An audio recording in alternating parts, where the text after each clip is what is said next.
Hello what is up guys and welcome to the channel learn in Excel. तो आज के इस video में हम मनी इन बैंकिंग चैप्टर को जो है कंटिन्यू करने वाले हैं। अगर जो है आपने इस चैप्टर के प्रीवियस वीडियोस को नहीं देखा है, ऊपर आई बटन पे लिंक मिल जाएगा, आप जाके पहले देख के आइए। क्योंकि ये वाला जो वीडियो है it is just a continuation of the previous video, और खास करके जो है ये वाला पार्ट, ये पिछले पार्ट का जो है एक कंटिन्यूएशन ही है, अलग कुछ नहीं है। इसीलिए जो है आप पिछला पार्ट पहले देख लीजिए, फिर जो है आके ये पार्ट देखिएगा। तो चलिए फिर जल्दी से हम आज के इस वीडियो को स्टार्ट करते हैं। Let's go.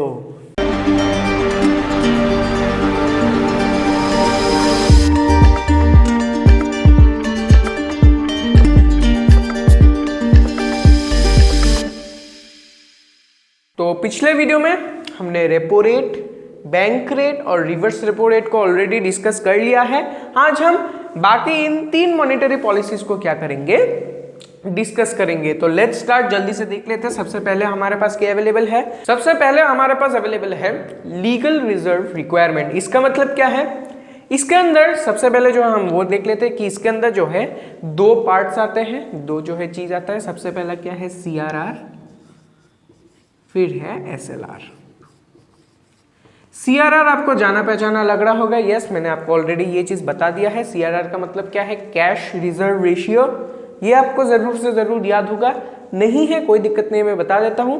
Cash reserve ratio is nothing but it is referred to as the percentage or the ratio of the deposits that the commercial banks has to maintain with the central bank। yes, यानी कि जो commercial bank है, जो हमारा commercial bank है, वो central bank के साथ या फिर हमारा जो RBI है, हमारा RBI के साथ जो परसेंटेज ऑफ डिपॉजिट मेंटेन करता है, यानी उसके पास रखता है, उसी चीज को हम बोलते हैं कैश रिजर्व रेशियो। बहुत ही सिंपल है। फिर आता है SLR। SLR का फुल फॉर्म क्या है? Statutory legal reserve ratio.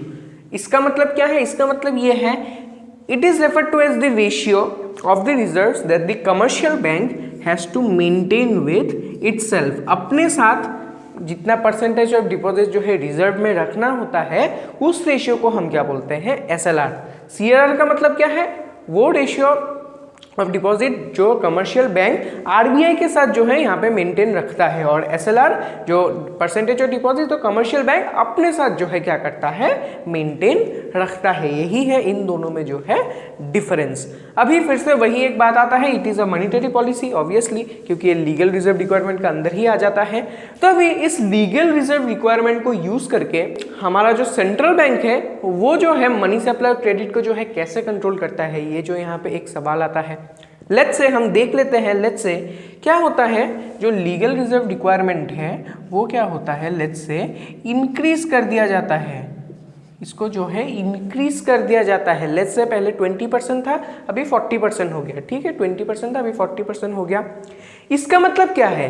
पहले 100% में से 80% जो है लोन्स देने के लिए अवेलेबल थे।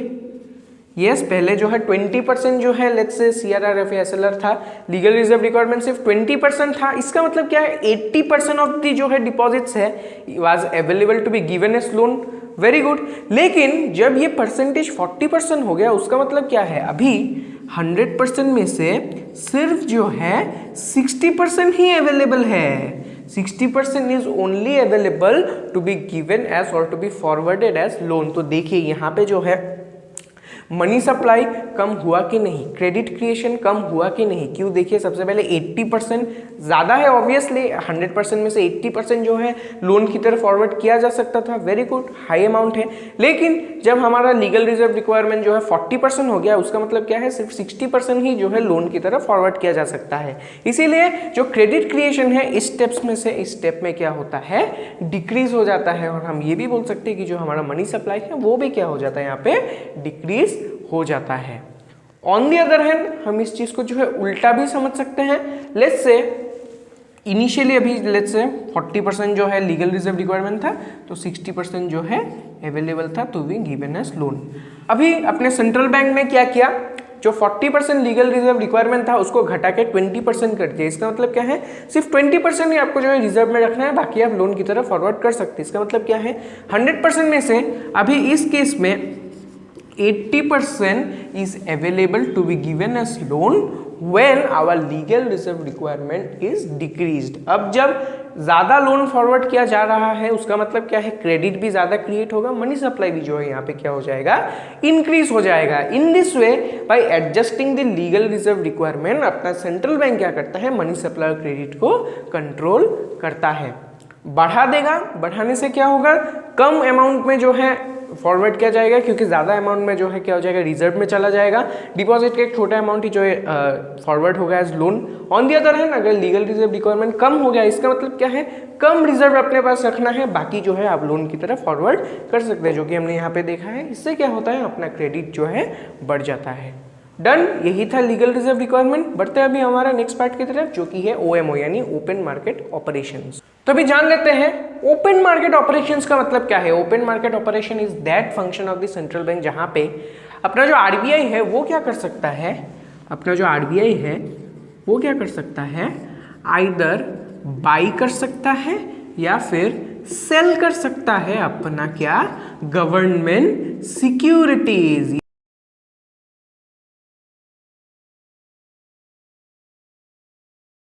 इसका मतलब क्या है, in open market operation RBI क्या करता है, जो गवर्नमेंट सिक्योरिटीज है उसको क्या करता है, आइदर खरीद लेता है या फिर जो है सेल कर देता है। किसको सेल करता है, टू इंडिविजुअल्स और to the commercial bank. Commercial bank और इंडिविजुअल के साथ अगर कोई government securities buy and sell करता है, वो होता है अपने आरबीआई का ओपन मार्केट ऑपरेशन।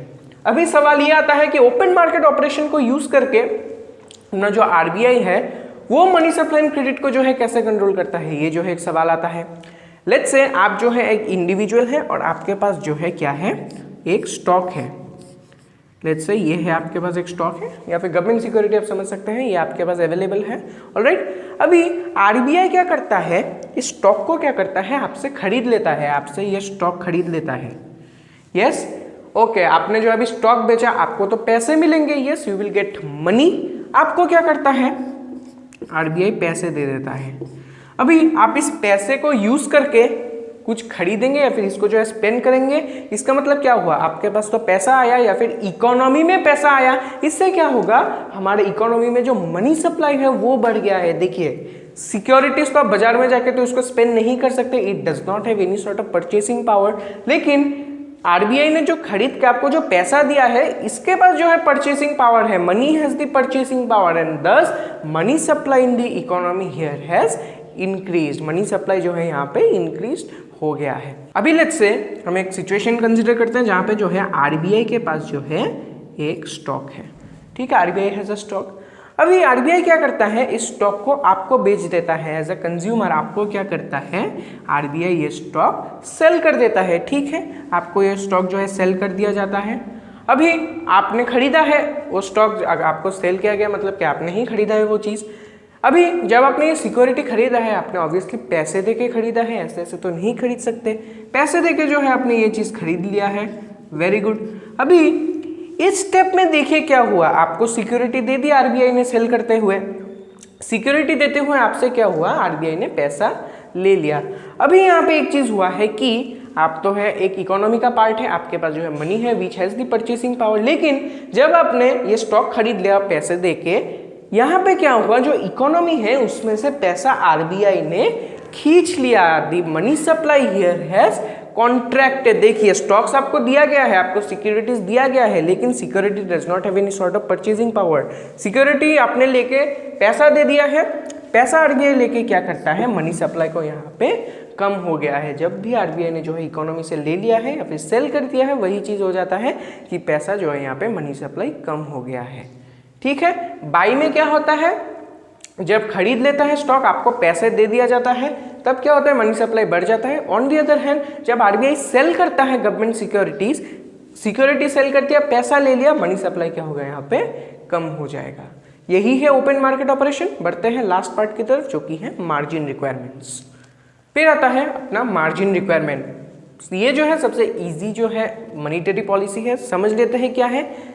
बुक के डेफिनेशन के हिसाब से जो it is nothing but it is referred to as the difference in the market value of the asset that the borrower has to offer as a collateral and the actual value of the loan that is been forwarded. मतलब क्या है, समझ लेते हैं with the help of an example. Let's say आप जो है अभी जो है एक लोन लेने गए, जो है कमर्शियल बैंक के पास, आप कमर्शियल बैंक के पास जो है क्या करने गए, एक लोन लेने गए। आपको जो है कुछ कोलैटरल ऑफर करना पड़ेगा, कुछ जो है कोलैटरल देना पड़ेगा, जिसको हम मॉर्टगेज भी बोलते हैं। आपको जो है वो वहाँ पे गिरवी रखना पड़ेगा कुछ चीज़। लेट्स से आप जो है अपना एक घर गिरवी रख देते हैं जिसका वर्थ है लेट्स से 1 करोड़। 1 करोड़ का लेट्स से वर्थ है उस घर का, जो आपने जो है क्या रखा है, गिरवी रखा है। अभी मार्जिन रिक्वायरमेंट का मतलब क्या है? मार्जिन रिक्वायरमेंट इज नथिंग, हमारा जो आरबीआई है वो क्या करता है, एक पर्टिकुलर मार्जिन सेट करता है और उस मार्जिन को छोड़ के बाकी जितना भी वैल्यू है उसी वैल्यू तक का जो है लोन फॉरवर्ड किया जा सकता है। मतलब समझ लेते हैं, लेट्स से अपना जो मार्जिन रिक्वायरमेंट है वो है लेट्स से 40%। 40% का जो है मार्जिन रिक्वायरमेंट है। इसका मतलब यह है कि जब 40% का जो मार्जिन रिक्वायरमेंट है तब क्या होगा, the commercial banks are only allowed to give loan up to a value of 60% of the asset. यानी कि इस केस में अगर हम देखें मार्जिन रिक्वायरमेंट अगर इस केस में 40% है, आपने जो है 1 करोड़ का घर गिरवी रखा, लेकिन आपको 1 करोड़ वर्थ का जो है लोन नहीं दिया जाएगा, आपको सिर्फ जो है 60 लाख वर्थ का जो है यहाँ पे लोन दिया जाएगा। 40% जो है यहाँ पे मार्जिन रिक्वायरमेंट है, 40% छोड़ के जो है आपके एसेट के वैल्यू का जो है आपको यहाँ पे लोन दिया जाएगा। 40% अगर ये 30% होता तब और भी जो है ये कम होता। अगर जो है ये 30% होता तब जो है ये आपको 70 लाख वर्थ का जो है यहाँ पे लोन मिल जाता। कम होता तो जो है ये और भी जो है ज़्यादा अमाउंट ऑफ लोन मिलता है according to the value of asset that you have provided as a collateral. ज़्यादा होता तो ये जो है आपका जो वैल्यू है जो आपको मिलेगा एज अ लोन वो जो है और भी कम हो जाएगा। जैसे अगर ये 60% हो गया तब जो है आपको चीज़ सिर्फ यहाँ पे जो है कितना मिलेगा, 40 लाख मिलेगा। यही चीज़ है मार्जिन रिक्वायरमेंट, बहुत ही ईजी है। यानी कि जो है जितना भी मार्जिन रिक्वायरमेंट जो है दिया रहता है उस परसेंटेज को छोड़ के बाकी परसेंटेज तक का ही वैल्यू में जो है आपको लोन दिया जाएगा on the basis of the asset that you have given. अभी सवाल ये आता है कि ये चीज़ क्यों किया जाता है, ये मॉनेटरी पॉलिसी क्यों अडॉप्ट किया जाता है? ये किया जाता है for some security purpose. Let's say कल जो है आपके इस घर का जो है वैल्यू जो है गिर गया है, अभी तो मार्केट वैल्यू 1 करोड़ है। लेट्स से आपने जो है 10 साल के लिए लोन लिया है, 10 साल बाद लेट्स से इसका जो मार्केट वैल्यू है वो क्या हो गया है, फॉल हो गया है। Initially let's say commercial bank ने आपको 1 करोड़ का लोन दे दिया, 1 करोड़ का लोन दे दिया फॉर लेट्स से 10 ईयर्स। लेकिन 10 साल बाद आपके जो है इस एसेट का वैल्यू कम हो गया है, लेट्स से ये 60 लाख हो गया है, 60 लाख हो गया है। लेकिन आपको तो लोन 1 करोड़ का दे दिया, तो यहाँ पे अगर आप लोन चुका नहीं पाए तो ये तो सीज्ड हो जाएगा ये वाला एसेट। लेकिन तब भी जो है इसका जो प्राइस है वो सिर्फ यहाँ पे 60 लाख ही रहेगा। ये वाला जो है 1 करोड़ गवर्नमेंट को नहीं मिलेगा मार्केट वैल्यू आफ्टर 10 ईयर्स। इसीलिए जो है यहाँ पे तो कमर्शियल बैंक का जो है लॉस हो जाएगा। इसी लॉस को प्रिवेंट करने के लिए जो है एसेट के एक सर्टेन अमाउंट ऑफ वैल्यू तक ही जो है दिया जाता है loan, not on the entire value of the asset. The loan is never given as equal to the value of the asset that is provided as collateral. यही है last का 3 अपना जो है पॉलिसीज, बहुत ही सिंपल है। एक बार जो है आप फिर से देखिए, 3 वीडियोस को देखिए। फंक्शंस ऑफ सेंट्रल बैंक का जो है फर्स्ट वीडियो है जहाँ पे जो है पहले के 4 फंक्शंस दिया गया है। पिछला वीडियो जहाँ पे ये 3 जो है मैंने डिस्क्राइब किया है, इन 3 रेट्स को मैंने डिस्कस किया है। और आज का वीडियो भी एक बार फिर से देख लीजिए जहाँ पे जो है मैंने ये 3 मिसलेनियस कंसेप्ट को जो है डिस्कस किया है। मिसलेनियस नहीं है, एक ही जो है पार्ट नहीं आता है पॉलिसीज का, लेकिन थोड़ा जो है चीज़ अलग है। ये 3 रेट्स थे लेकिन इन तीनों में जो है इतना कोई सिमिलरिटी नहीं है, वही बात है यहाँ पे।